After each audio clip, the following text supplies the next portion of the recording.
Siya nga pala mga idol, nandito tayo ngayon sa Mega Dike. Babaybayin natin ito. At ang alam ko may kahabaan to na 8.6 kilometer. So susunod lang ako dito sa akin guide hanggang sa dulo. Antabayan na nyo kami. So hindi tayo pwedeng magpatakbo ng mabilis kasi medyo maraming tao, kaya medyo dahan-dahan lang tayo. Kanina hindi namin naipakita yung entrance na yung mga daan na dinaanan namin kasi nga hindi pa namin alam ang daan talaga. Malubat yung GoPro ko, so nag-set up na lang kami ng camera dito sa entrance. Pero yung pinaka-entrance mismo doon sa bungad, medyo rough road, kaya hindi na nakita ng camera. So sa ngayon, araw ng linggo, maraming tao talaga na dumadayo dito para masilayan itong Mega Dike dito sa Dampalit, Malabon. Ayon sa mga nakausap ko nung bago ako pumunta dito, may nagsasabi na matangsang daw ang amoy kasi magkabilaan pispan. Hindi po totoo yun. At nandito kami ngayon, sariwa ang hangin na malalangat mo. Siguro kaya niya nasabi na matangsang ang amoy, siguro nung pumunta siya dito walang tubig. Ganon talaga kapag tuyo yan, so matangsang ang amoy. Pero ngayon may tubig, so sariwang hangin. So para kang nasa probinsya, nasa tabi ng dagat. Kaya kung makikita nyo, sa dami ngayon nagja-jogging pag araw ng linggo. Doon sa mga gustong pumunta rito, nagbabalak na pasyalan itong Mega Dike dito sa Dampalit, Malabon. Boundary na ito ng Bulacan, o sakop na ito ng Bulacan. Yung daan na dinaanan namin, hindi namin naipakita sa inyo kanina. So ilalagay ko na lang dito sa comment section sa baba yung eksaktong daan na dadaanan nyo papunta rito para hindi na kayo maligaw. Kasi kami ngayon nag-west lang kami, so marami yung pasikot-sikot na dinaanan namin. Galing kami ng MacArthur Highway, so bago kami nakarating dito. So sa ngayon, enjoy natin ang magkabilaang pispan. Ayan, babaybayin natin itong 8.6 kilometer ang haba nito. So may mga portion pa siya na hindi gaano pa simentado, medyo lubak-lubak pa siya. So ganun talaga kapag araw ng linggo, medyo crowded dito kasi naging pasyalan na po ito ng mga tao. At yung natatanaw ko dyan sa kabila, yan yata ang tinatawag nilang pumping station na sakaling tumaas yung tubig. Pero parang ano pa rin tama, mataas na masyado. Kaya daan-daan lang talaga tayo dito dahil nga maraming mga bata na nagja-jogging, naglalakad. Talagang dinarayo talaga itong Mega Dike kapag araw ng linggo. Pero may bali-balita naman ako na nagsasabi na kung gusto mong maluwag, matsimpuhan mo na maluwag ang daan na to. So itapat mo siya ng araw ng Lunes o kaya hanggang Biyernes. Pero pag Sabado, Linggo, marami talaga tao dito. Ayun na, kasi naman napakaraming tao magkabila. Pero ganun pa man, okay lang. Ito, mayroon pa nagtitinda dito na alimasag. Ayan. At sa mga nagbabalak talaga pumunta dito, kailangan pumunta kayo ng maaga para hindi nyo masapol yung init na matindi. O kaya naman pumunta kayo dito ng palubog na ang araw. Maganda rin daw ang view dito kapag palubog na ang araw. At siguro naman kung aabutan tayo ng gabi dito, may mga poste na nakaabang solar siguro ang nasusupply nito. Ang ganda. So sulit. So mula nung dun pa lang sa entrance, grabe na ang tao, hindi na kami makausad ng gusto hanggang dito na sa kalagitnaan. So, natatanaw ko yun nandun, talagang punong-puno ng tao. Kaya may mga aso pa, Sarap mamingwit dito siguro pag namingwit ka dito. Ito kasing magkabilang pispa na to, may ano to, may ari yan. So hindi ko lang alam kung ang huli mo dito ay babayaran mo. Ayon dun sa mga ibang pamingwitan ng pispan dun sa Kuluong. Yan. Pag namingwit ka dun, yung huli mo babayaran mo rin. Yan nga lang, mamimili ka kung pag ang nahuli mo maliit, pwede mo siyang bitawan. Pero pag malaki yan, yan ang kukunin mo. So titimbangin nila yan at yun ang babayaran mo. So sa ngayon nandito talaga tayo, napakaraming tao. Oh grabe, sa dulo, hindi ka na makausad. Talaga dinarayo itong mega dike na to kasi walang entrance eh. Libre pumunta dito, libre lumanghap ng hangin dito. So napakaraming tao. So yung iba naglalakad na lang, hindi na maka yung bike nila. Pwede rin palang ipasok yung 4 na gulong dito pero masikip na, hindi ka na makapagmaniobra dito. Wow, ang dami ng tao. May nagtitinda rin ng taho. Marami rin mga paninda dito. Ano na? Ha? Grabe ano? Ano, hanggang dulo, doon na lang tayo tatagos, right? Wala, babalik ka rin. Babalik pa ba tayo? Hindi, meron tagos dyan. Meron. May nagtitinda ng alimango. Alimasag Mas magkano kilo? Tumpukan lang. Magkano po ito? 100. Sa alimango? 120 isa. 120. Sige, pagbalik na lang namin. Iikot pa. Iikot pa kami, ikot pa. Wala pa akong mapaglalagyan eh. Mura lang 100. Oh. 50 lang.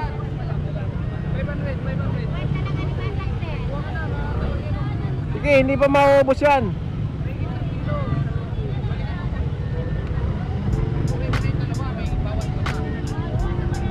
Wala pa akong mapaglalagyan eh. Mamaya pagbalik.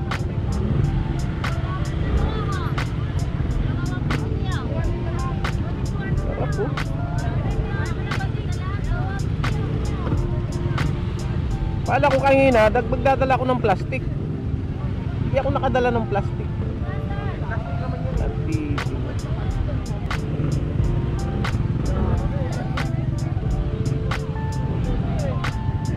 So hindi tayo makausad. Sa dami ng tao. Grabe, tinanghali na tayo. Malayo pa niya, no?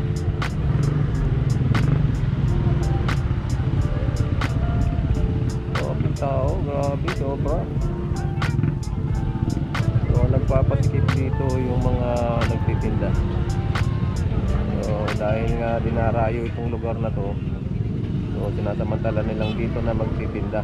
Saka yung mga paninda dito hindi na kilo-kilo, tumpukan na lang yan.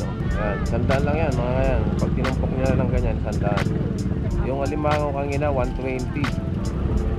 Tumpukan yun 120, mura na yun. Pag binili mo sa palengke yun, ang kilo niya nasa 400. Alam ko matataba ngayon yan dahil may buwan. Kapag may buwan kasi yung mga alimango, alimasag, matataba yan. Kasi araw at gabi nanginginain yan. Tandaan nyo, kung bibili kayo ng alimango o alimasag, itatapat nyo siya ng may buwan. Lalo na kapag kabilugan ng buwan, matataba yan. Pero pag dilim, walang buwan, papayat yan. Kasi hindi sila nakakapanginain sa gabi kasi madilim. So ayan na, sumisikat na yung matinding araw. So ang oras natin ay alas 7:28. Sumisikat na yung matindi ang araw. O nakikita nyo rin sa aking likuran at saka sa harapan, no? Talagang napakaraming tao. Hindi tayo makausad. Kung babaybayin natin ito hanggang sa dulo, sa haba nito, aabutan tayo nito siguro mga 2 oras. Kasi ang takbo natin, ano lang 10 kilometers lang 10 kph lang yung takbo natin. Minsan bumababa pa, hindi tayo makakapatakbo ng mabilis. Dahil nga sa maraming tao talaga na lumarayo dito. Ayan grabe. Sobra.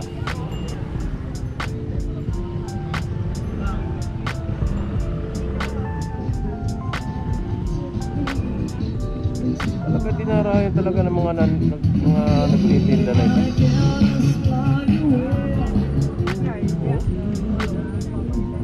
Kaya pala halos 50% yung namamasyal, 50% din yung mga nagtitinda.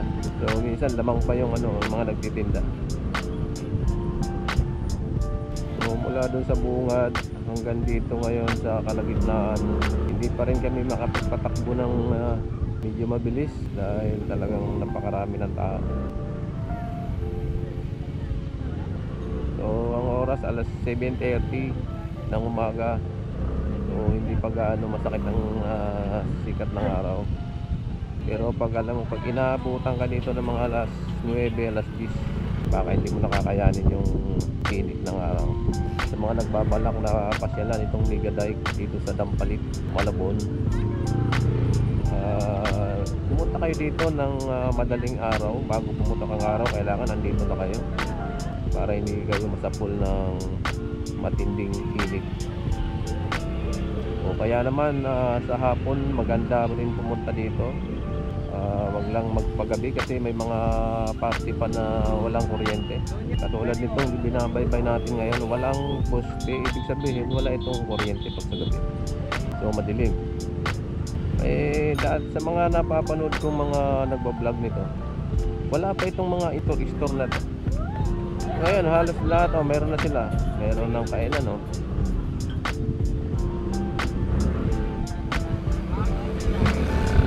gusto mag-almusal dyan, kung kayo mamamasyal, wala kayong baon, pwede na rin dito, meron mabibili. Boss, malapit na po ba ito? Malapit na?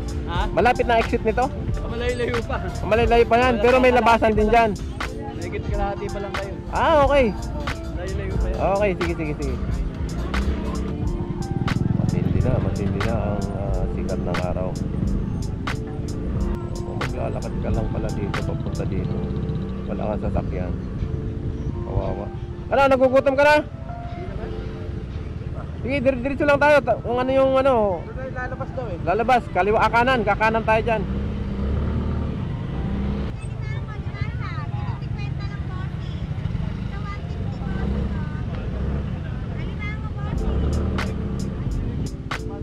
Ha?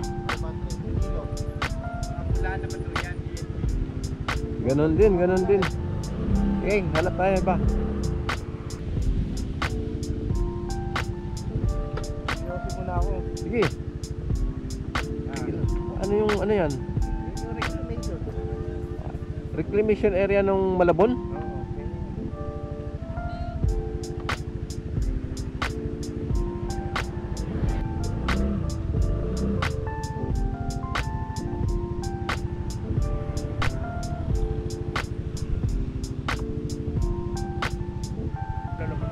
Pangulo. Medyo malayo pa ba? Malayo pa? Malapit na.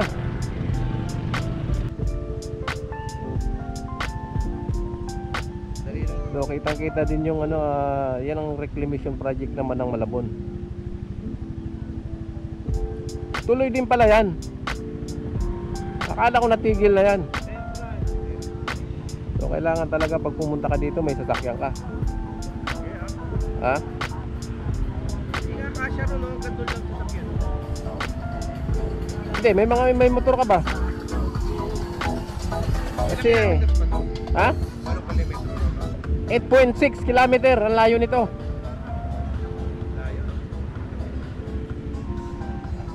So sabi ng masangsang daw ang amoy mula doon sa dulo hanggang dito na kami sa malapit na. Wala naman ako naamoy na masangsang. Sarap nga ng simoy ng hangin Saka yun mga parting bakawan. Yan, tawag yan sa dalawang klase kasi yan yung mga bakawan na yan. Ang tawag yan sa Bisaya, yung iba bungalon, yung isa miyapi. Yan, matibay na kahoy na miyapi yan. Kahit babagyuhin mo yan kahit malakas na alon ng humampas dyan, hindi yan nabubuwan. Okay, let's go. Tapos na nag-use yung aking kasama. Okay, let's go. Ako nang susunod. Okay. So, diretso kami hanggang Pangulo daw ang nito, ang Tagus.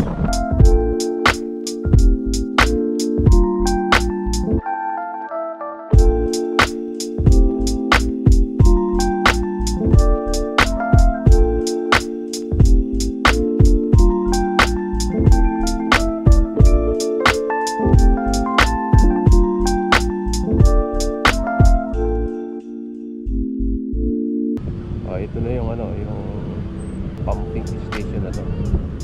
Yan. Binababa siguro yan, binababa yan kapag mataas na yung ano, tubig. So ito may parting rough road na naman. Medyo sabi nila malapit na raw kami sa exit. May konting rough road ulit. Okay. Yung rough road na. Ito na yata yung pa-exit na.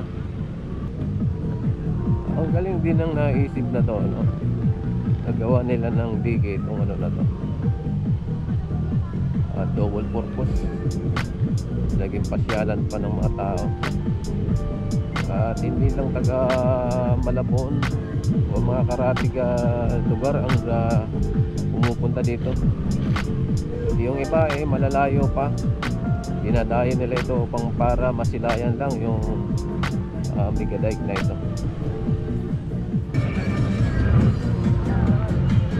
Pakanan to, pakanan. Kanan. Okay.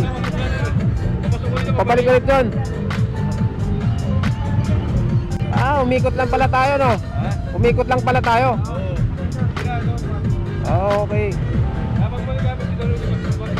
Oo. Bilisan. Bakit kaya? Di ba buksan ang dire-diretso na?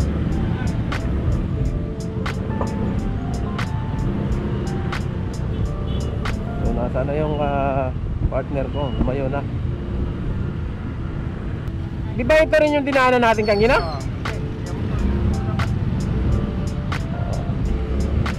So hanggang dito na lang yung aming vlog. Para doon sa mga nagtatanong, ilalagay ko na lang sa comment section sa baba yung saktong lugar na yung papasukan at lalabasan. So shoutout nga pala kay Nol Vlog at saka kay Isidro Bahar dyan po sa Masbate, at saka kay Papa Jones TV dyan po sa Masbate. Maraming salamat po. Bye bye.